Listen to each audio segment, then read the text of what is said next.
बच्चे को शिक्षित करते हैं तो आप एक राष्ट्र का निर्माण कर रहे हैं। पर कैसे करेंगे हम एक राष्ट्र का निर्माण जब हमारे देश का भविष्य ही सुरक्षित हाथों में नहीं है? जी हां, हम बात कर रहे हैं सीबीएसई के इस नए एडवेंचर की, जहां पर वो लेकर आए हैं ओएसएम सिस्टम, एक ऐसा डिजिटलाइज रेवोल्यूशन जो हमारे शिक्षा में कई सारे चेंजेस को लाने के लिए बनाया गया है। हमारे देश में डिजिटलाइजेशन हर जगह पर आया, चाहे फिर वो बैंकिंग हो, व्यापार हो, शिक्षा हो। लेकिन क्या ये डिजिटलाइजेशन कहीं ना कहीं हमारे बच्चों के भविष्य को भारी नहीं पड़ रहा है? हम बात कर रहे हैं ओएसएम सिस्टम की। ओएसएम सिस्टम में आपकी कॉपीज को स्कैन किया जाता है और टीचर कंप्यूटर के माध्यम से उन कॉपीज को चेक करता है। हम इस सिस्टम के सपोर्ट में थे। हम बड़े खुश हुए थे कि कुछ नया आया है। हम डिजिटल इंडिया के विरोध में नहीं हैं, बिल्कुल ये होना चाहिए। हम विरोध में हैं जब बच्चे को इसमें समस्या आती है।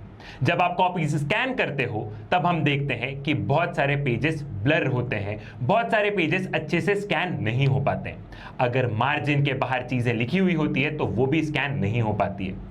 जब उनकी चेकिंग होती है तो नंबर कट जाते हैं, क्योंकि एग्जामिनर समझ ही नहीं पाता है कि बच्चे ने लिखा क्या है। और ये मैं नहीं बोल रहा हूं, ये फिगर्स बता रहे हैं। तो अगर हम बात करें फिगर्स की, तो इस साल टोटल 98 लाख कॉपीज को चेक किया गया और ये पर कॉपी चेकिंग जो रेट था वो कुछ इस तरीके से था कि हर दिन 16 से 17 कॉपीज चेक करी जा रही हैं। अगर मैं अपने एक्सपीरियंस की बात करूं तो मैंने भी कुछ साल पहले सीबीएसई में इवैल्यूएशन किया था और वहां पर मैंने एक चीज ये नोटिस करी कि हर दिन टीचर जितनी भी कॉपीज चेक करता है उसके बेसिस के ऊपर उसे पे किया जाता है। तो क्या ये पे करने का क्राइटेरिया हमारे सिस्टम के ऊपर सवाल नहीं उठा रहा है कि जब आप किसी टीचर को उसके नंबर ऑफ कॉपीज के हिसाब से पे करेंगे तो बनी बात है कि वो ज्यादा से ज्यादा नंबर ऑफ कॉपीज को चेक करेगा और ऐसे समय पर कई सारी गड़बड़ियां और कई सारी दिक्कतें हमारे बच्चे जो हैं वो यहां पर फेस करते हैं। और यही चीज हमने हमारे पिछले साल के पासिंग परसेंटेज को हम यहां पर देख सकते हैं, जो कि साफ साफ नजर आ रही है कि जहां पर 2025 में जो पासिंग परसेंटेज है वो 88.39% यानी कि अप्रॉक्स 89% है, वहीं पर ये 2026 में गिरकर 85.2% तक हो चुका है। और ये बात ओएसएम को लेकर उठे हुए सवालों को बहुत साफ तरीके से सही साबित कर रहा है, उसकी गड़बड़ियों को हमें साफ तरीके से बता रहा है। यहां पे सवाल यह आता है कि क्या हमारे टीचर्स इतने टेक फ्रेंडली थे? क्या हमारे टीचर्स को प्रॉपर ट्रेनिंग दी गई?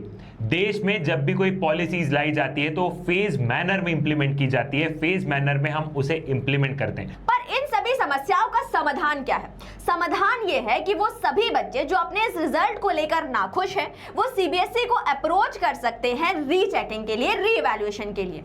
पर ये चीज फ्री में नहीं होगी बेटा। हर सब्जेक्ट के लिए बच्चों से 700 रुपए चार्ज करे जा रहे हैं और उसके बाद अगर बच्चे किसी एक पर्टिकुलर आंसर को लेकर कंफ्यूज हैं तो उसके ऊपर से हर क्वेश्चन के ऊपर 100 रुपए आपसे अलग से लिए जाएंगे। तो अगर टोटल की बात करें तो ये काफी मोटी रकम होती है, जो हमारे देश के हर एक मध्यम वर्गीय परिवार के लिए काफी ज्यादा प्रॉब्लमैटिक बन जाती है। तो हमारी यही अपील है कि सीबीएसई इस रिवैल्यूएशन को इस साल फ्री कर दे। वैसे भी जब सारी कॉपी डिजिटली चेक हुई थी तो आपके पास ज्यादा कॉस्ट आएगी ही नहीं।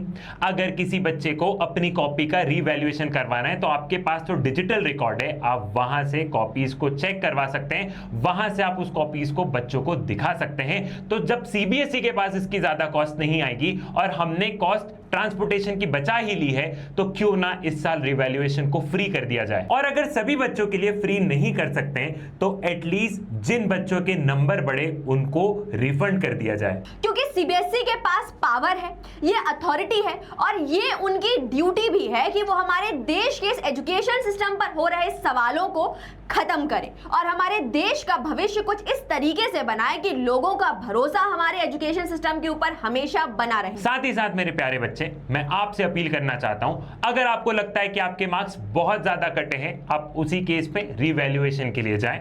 अगर आपको लगता है 2, 4, 5 नंबर का तो बिल्कुल ना जाएं, क्योंकि क्लास 12 बोर्ड एग्जामिनेशन से आपको कॉलेज नहीं मिलेगा। हार्डली कोई 5 से 10% कॉलेज होते हैं जो कि क्लास 12 बोर्ड एग्जामिनेशन के बेसिस पर आपको कॉलेज देते होंगे, बाकी ज्यादातर कॉलेज सीयूईटी के बेसिस पर देते हैं। तो आप लोग आगे की तैयारी करें। मैं जानता हूं कि आपका भविष्य बहुत उज्जवल है। नेक्स्ट टॉपर्स आपके साथ था, नेक्स्ट टॉपर्स आपके साथ में है और नेक्स्ट टॉपर्स आपके साथ में आगे भी रहेगा।